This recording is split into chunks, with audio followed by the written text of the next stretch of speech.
Mais verde, ponto final. Parece que chegou ao fim um impasse sobre a criação do Parque Augusta. A Prefeitura e o Ministério Público assinaram hoje um novo acordo que vai transferir para o município o terreno para o parque. A contrapartida será feita com a concessão de títulos de transferência do potencial construtivo, instrumento previsto no Plano Diretor Estratégico. Pânico em siderúrgica, uma explosão fechou hoje a Usiminas. Os funcionários deixaram o local às pressas e 30 pessoas ficaram feridas. Os ex-ministros da Fazenda do PT, Guido Mantega e Antônio Palocci, foram denunciados hoje pela Força-Tarefa da Lava Jato por lavagem de dinheiro e corrupção por favorecer empreiteira em MP. E dica para o fim de semana, começou hoje o 12º Festival da Cultura Coreana no Bom Retiro.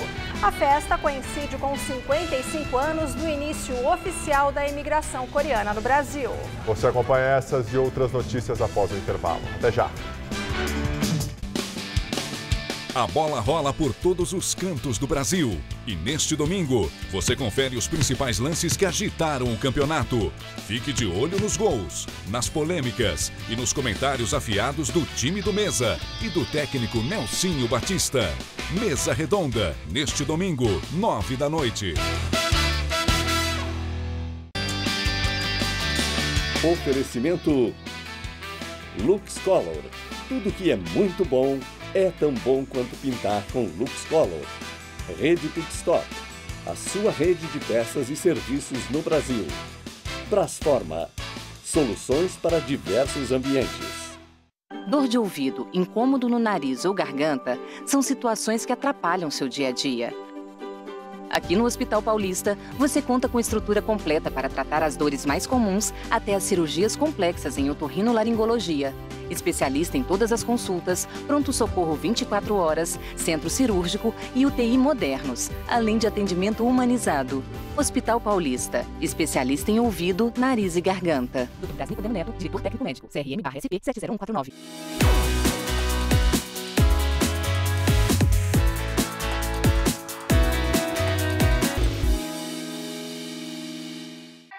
Tá a fim de escrever a sua própria história?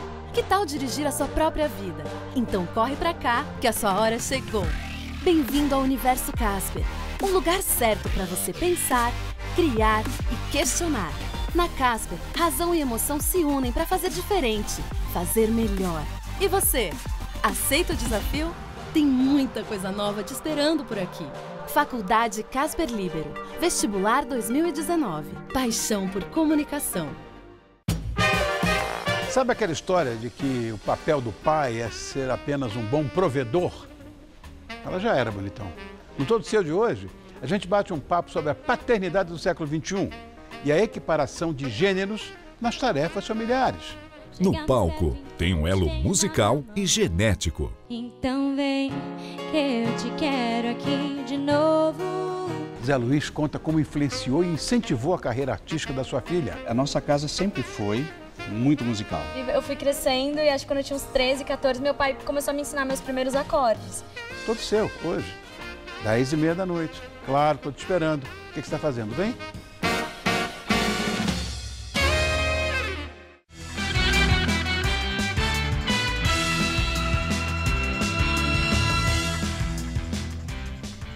Olá, boa noite. Boa noite. Fim do impasse. São Paulo ganhou hoje oficialmente mais uma área verde.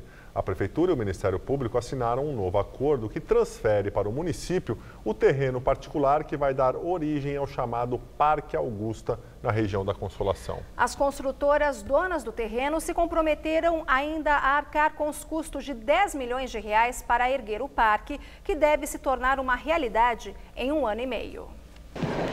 O acordo assinado pelo prefeito Bruno Covas e representantes do Ministério Público, construtoras donas do terreno e associações de moradores, pôs fim a 5 ações judiciais e a anos de disputas.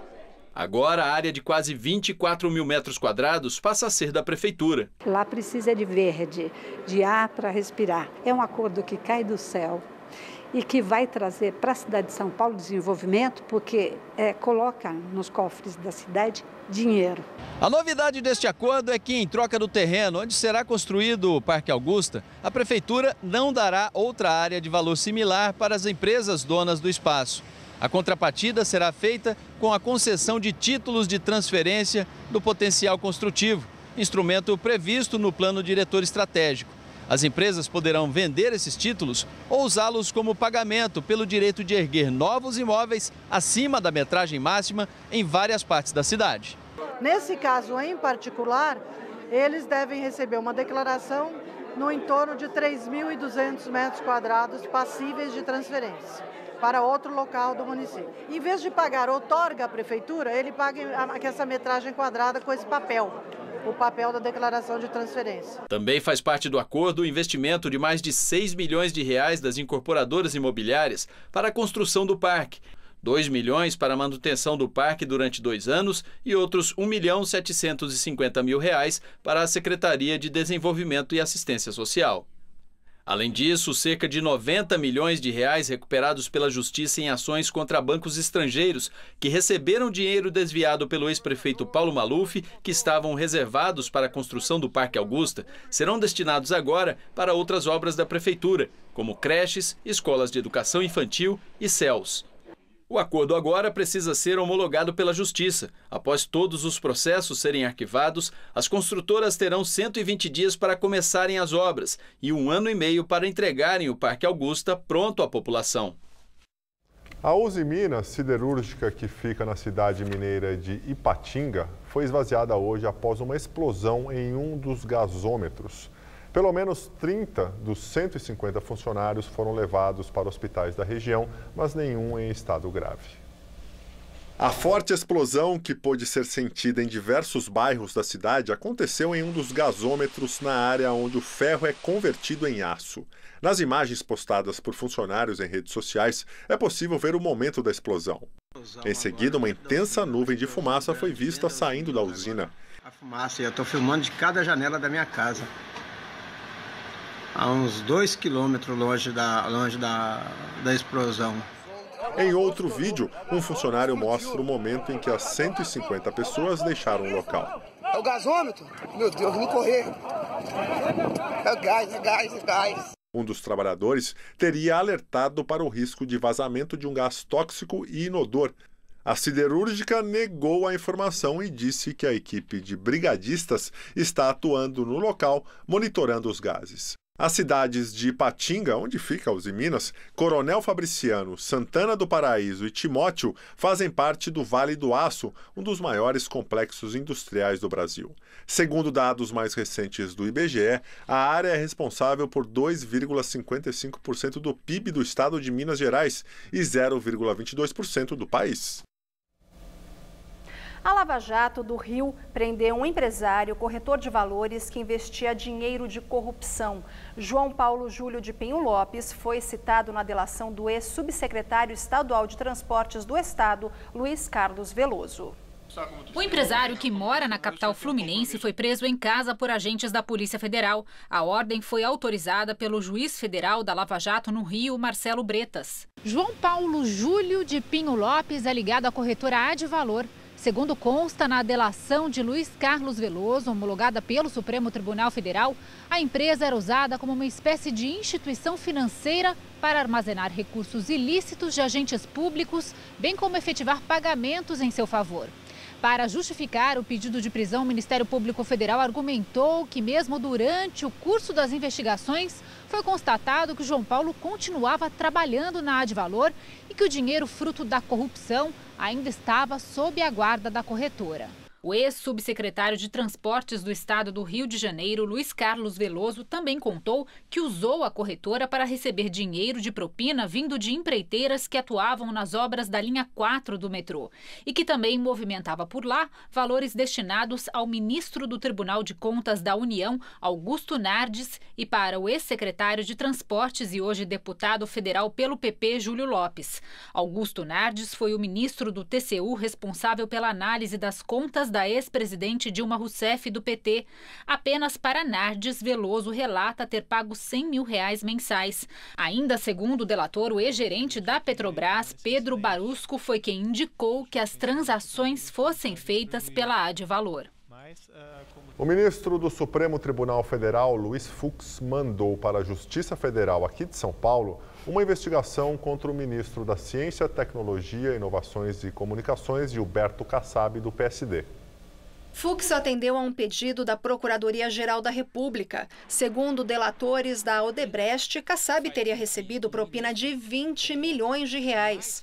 Os valores teriam sido pagos entre os anos de 2008 e 2014, período em que ele exerceu os cargos de prefeito de São Paulo e de ministro das cidades. Com base na restrição do foro privilegiado, definida em maio pelo STF, o processo foi encaminhado para a primeira instância. A defesa de Kassab diz que ele está tranquilo e confiante na Justiça e no Ministério Público. E agora o comentário de Josias de Souza, direto de Brasília. Ele fala sobre o debate de ontem entre os presidenciáveis. Se o primeiro debate entre os presidenciáveis serviu para alguma coisa, foi para demonstrar que, se quiser transformar 2018 no ano da virada, o eleitor terá de tratar o voto com atenção redobrada. Os temas que interessam ao brasileiro estavam todos lá, no palco da TV Bandeirantes, da roubalheira ao desemprego. Faltaram as ideias. Ainda que elas existam, seria impossível esmiuçá-las no cercadinho de tempo de um programa com 8 candidatos. Haverá mais 8 debates presidenciais na TV e na internet. As transmissões constituem uma prestação de serviço. Melhor ter algum debate do que não ter nenhum. Mas algo precisa ser feito para oxigenar esse tipo de atração em eleições futuras. Para a honra e glória do Senhor Jesus, diria o Cabo Daciolo, uma das evidências da falência do modelo criado a partir de exigências legais e de marqueteiros. Num debate opaco, cada eleitor tende a achar que seu candidato saiu vitorioso, mas fica sempre no ar uma pergunta. Quem ganha um debate medíocre é melhor ou pior do que quem perde? Boa noite. E não esqueça, os debates eleitorais aqui da TV Gazeta, em parceria com Estadão, Jovem Pan e Twitter, já estão com as datas marcadas. Os candidatos a presidente da República vão se enfrentar no dia 9 de setembro, domingo, a partir das 6 horas da tarde. E os candidatos a governador do estado de São Paulo vão se enfrentar no dia 16 de setembro, domingo, também a partir das 18 horas. Um helicóptero da Polícia Militar do Espírito Santo que transportava o governador do estado, Paulo Hartung, do MDB, caiu hoje na região serrana do estado. O acidente aconteceu no momento que a aeronave tentava pousar em um campo de futebol na cidade de Domingos Martins. 6 pessoas estavam a bordo, além do governador capixaba, mas ninguém se feriu. Apesar das imagens, o governador Paulo Hartung passa bem e já participa agora à noite de um evento na cidade. Segundo os bombeiros, o helicóptero atingiu a trave do campo de futebol ao se aproximar do chão, causando o acidente.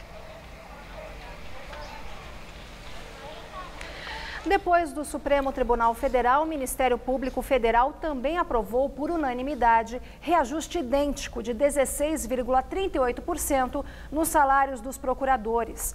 As propostas ainda precisam passar pelo Congresso e receber o aval do presidente Michel Temer. Segundo o MPF, a verba interna de cerca de 4 bilhões de reais será remanejada para garantir o reajuste sem o aumento das despesas. O impacto no setor será de 101 milhões de reais. Atualmente, o salário de procuradores varia entre R$ 28 e R$ 33 mil e 700 reais. Aliás, de R$ 28 mil a R$ 33.700. Este último recebido apenas pela Procuradora-Geral da República, Raquel Dodge. Em viagem a Goiás, o presidente Michel Temer declarou hoje que vai analisar a proposta de reajuste dos integrantes do Supremo Tribunal Federal, caso ela passe pelo Congresso Nacional. Michel Temer participou hoje do lançamento de 1.080 apartamentos do programa Minha Casa Minha Vida em Goiânia, acompanhado de ministros e autoridades locais. Ele também visitou um mutirão de vacinação na cidade, abrindo os trabalhos da campanha nacional de imunização de crianças e jovens no país. Sobre o aumento de mais de 16% nos salários dos integrantes do Judiciário, aprovado pelos ministros do Supremo Tribunal Federal e também do Ministério Público, Temer disse que a proposta precisa passar primeiro pelo Congresso, para depois virar matéria de apreciação da Presidência da República. Segundo Temer, se chegar ao Planalto, ele vai analisar a viabilidade do aumento. Isso é uma coisa que o Congresso vai examinar ainda, está começando a ser debatido. Quando chegar as minhas mãos, se chegar, eu vou examinar. Os ex-ministros da Fazenda, Guido Mantega e Antônio Palocci, do PT, foram denunciados por lavagem de dinheiro e corrupção. A denúncia foi apresentada hoje pela Força Tarefa da Lava Jato no Paraná.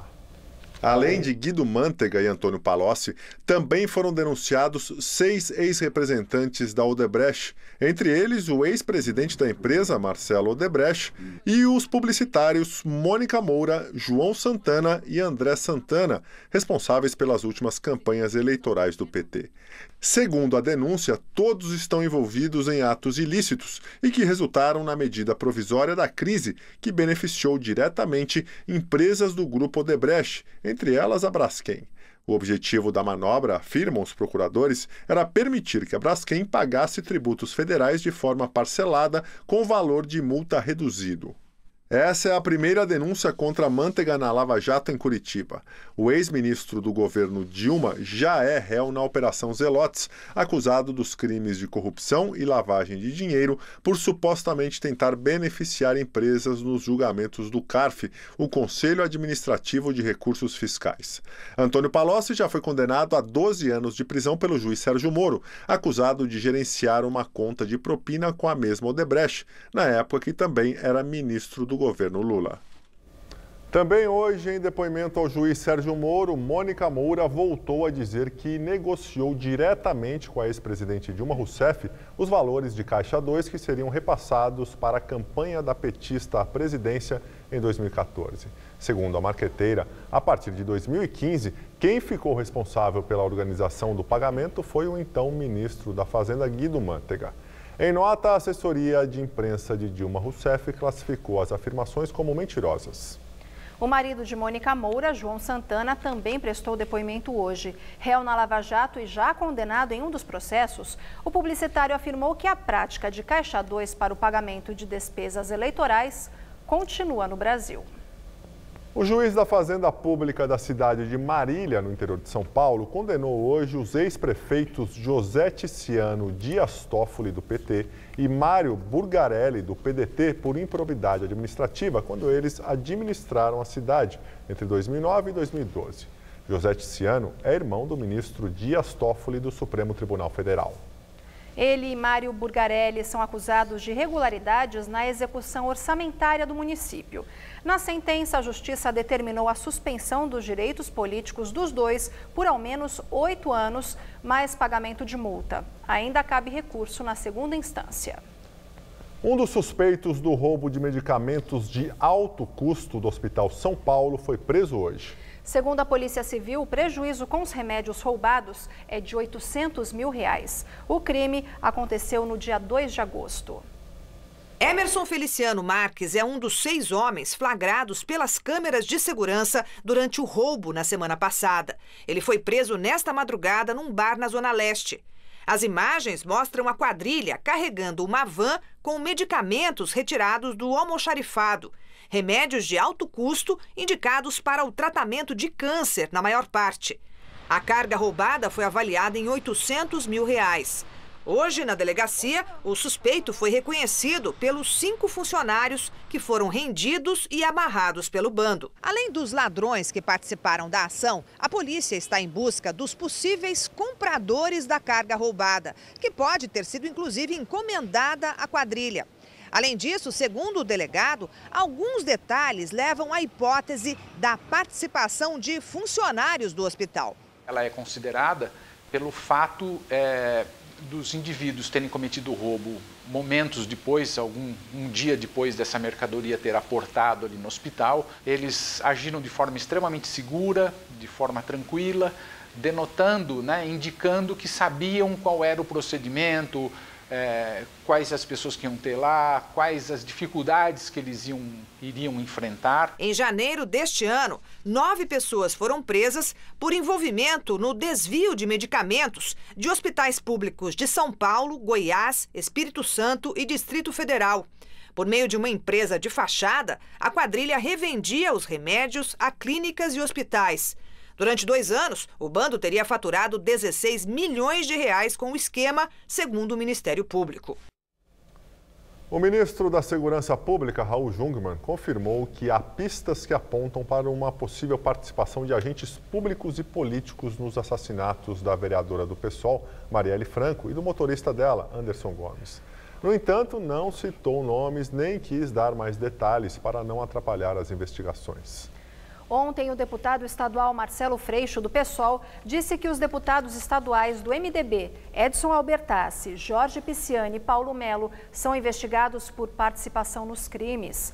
Os 3 estão presos, mas por envolvimento com uma máfia de empresários de ônibus. As defesas de Pisciani e Albertassi classificaram a acusação como irresponsável e mentirosa. Já a defesa de Paulo Melo não se manifestou.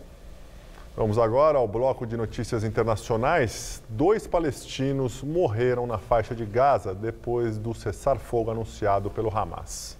Soldados israelenses dispararam contra Gaza durante manifestações na fronteira e mataram 2 palestinos, entre eles um socorrista.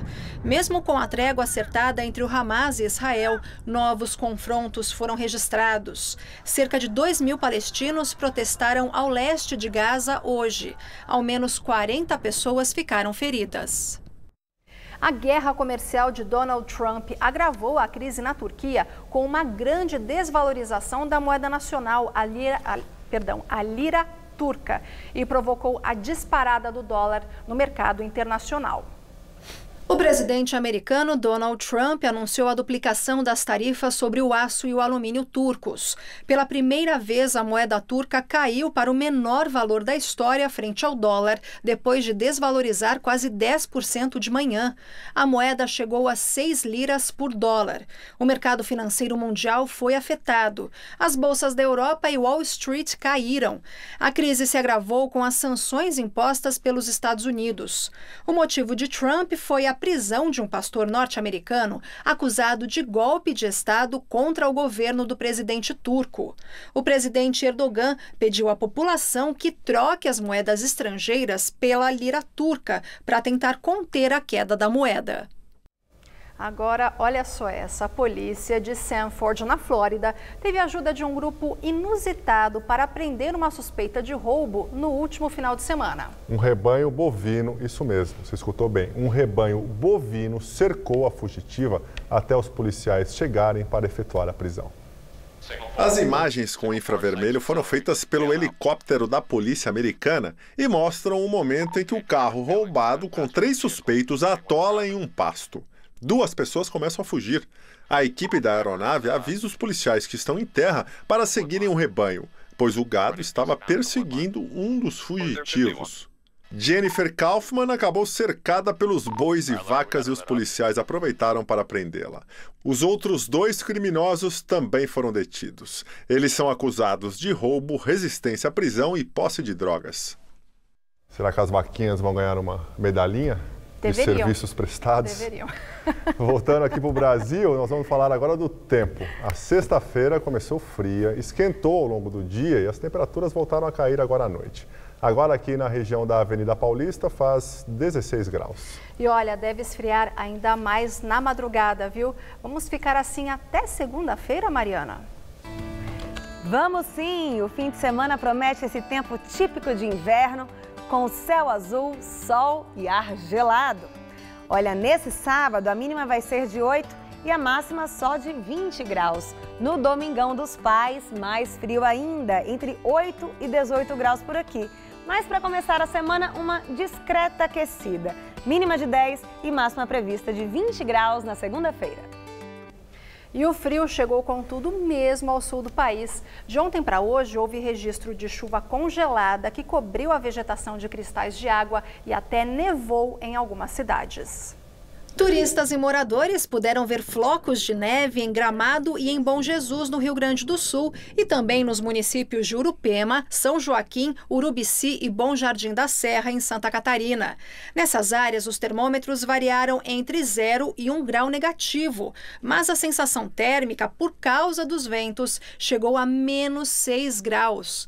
A expectativa é que não neve mais, mas ainda podem ocorrer fortes geadas no sábado. E no domingo, o frio intenso começa a ir embora da região sul. Hoje à tarde, as famílias que estavam acampadas no Largo do Paissandu, no centro da cidade, próximo ao edifício Hilton Paz de Almeida, que desabou, desocuparam o local. A prefeitura diz que essas pessoas que ainda resistiam ao acolhimento não são vítimas da tragédia. Todas as barracas, cerca de 30, e também as 2 tendas onde eram preparadas as refeições, foram desmontadas e toda essa área aqui no Largo do Paissandu, em frente à igreja, passou por uma limpeza preliminar durante a tarde e agora à noite as equipes trabalham no acabamento. A prefeitura diz que vinha negociando havia 3 meses para convencer os acampados a deixar o largo e hoje eles aceitaram. Então, 15 pessoas que viviam sozinhas e 22 famílias foram levadas para abrigos. Uma parte foi para um novo centro de acolhimento para pessoas com filhos no Canindé, na região central. Segundo a prefeitura, nenhuma dessas pessoas conseguiu comprovar que vivia no edifício Wilson Paz de Almeida, que desabou depois de um incêndio no dia 1º de maio. Elas teriam vindo de outras regiões da cidade e permaneciam aqui na esperança de conseguir algum benefício. A prefeitura diz que 291 famílias que constavam de um cadastro da Secretaria Municipal de Habitação como moradoras do prédio e que se apresentaram, estão recebendo auxílio aluguel de R$ 400 por mês. O benefício vai durar 1 ano.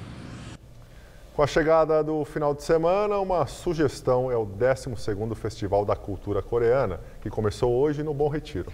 A festa coincide com 55 anos do início oficial da imigração coreana no Brasil e, em comemoração à data, um monumento será inaugurado. Sim, elas cantam em coreano. É uma febre entre os jovens, música pop coreana. É o K-pop, veja bem, não vai falar K-pop, K-pop, é K-pop, por favor, não é isso, Jonathan? O jeito certo de falar é K-pop, se você falar errado, vão te zoar muito na internet. O sucesso dos grupos coreanos é tamanho que olha só o que aconteceu com o Poreano, que vive há 1 ano aqui em São Paulo. Na Paulista, as meninas me chegaram, eu quero tirar uma foto com você. Você é coreano? Sim, eu sou coreano. Nossa, vamos tirar foto. Claro, esse não é um fenômeno só de São Paulo, mas os jovens daqui já estão aproveitando para curtir o palco do 12º Festival da Cultura Coreana, montado ao lado do metrô Tiradentes. Até domingo, muito do moderno e da tradição da Coreia passarão por aqui. O povo coreano, quando chegou no Brasil em 63, um povo sofrido pós-guerra. E o brasileiro teve aquela receptividade, acolheu muito bem a nossa comunidade. Agora nós estamos tentando contribuir. Mesmo quando não tem festa, o Bom Retiro é um pedacinho da Coreia aqui em São Paulo. São 50 mil imigrantes e descendentes que vivem na cidade, 80% deles aqui no bairro. Agora, essas 2 esculturas que significam um nós em coreano serão inauguradas amanhã. E elas celebram essa presença por aqui. E o bom é que ainda tem festa. Pimenta, como é que é para o coreano e para o brasileiro? É a mesma? Não, então, o brasileiro está muito pimentado, eu coloquei menos pimentado e com misturado de ketchup. Paladar apimentado e vizinhança adocicada. Judeus, bolivianos e outros tantos imigrantes se dão bem por aqui. Olha, o que eu puder falar de bem, eu vou falar dos coreanos, porque eu amo eles. E eu estou muito feliz com isso que eles fizeram. É o progresso. E nesse fim de semana é tempo de curtir, então, essa amizade sem frescura, tá? O que é isso? É um frango frito, parece que é muito famoso lá. O frango frito deles, eles meio que trouxeram dos Estados Unidos e aí eles melhoraram e é essa maravilha. Que legal. O festival acontece até domingo, a partir das 2 horas da tarde, na Praça Coronel Fernando Prestes, no Bom Retiro. A entrada é gratuita. Bem, nós ficamos por aqui. Lembrando que a edição de hoje pode ser vista no site do Jornal da Gazeta. Um ótimo fim de semana para você. Boa noite. Até segunda, Gabriel. Até segunda, Luciana. Muito obrigado pela companhia. Tenha uma excelente noite. E fica agora com o Rony Fon no Todo Seu. Até segunda-feira. Neste domingo, 11 da noite, em Hora do Voto, acompanhe a entrevista com Paulo Scaff, candidato ao governo de São Paulo pelo MDB. Assista agora, Todo Seu.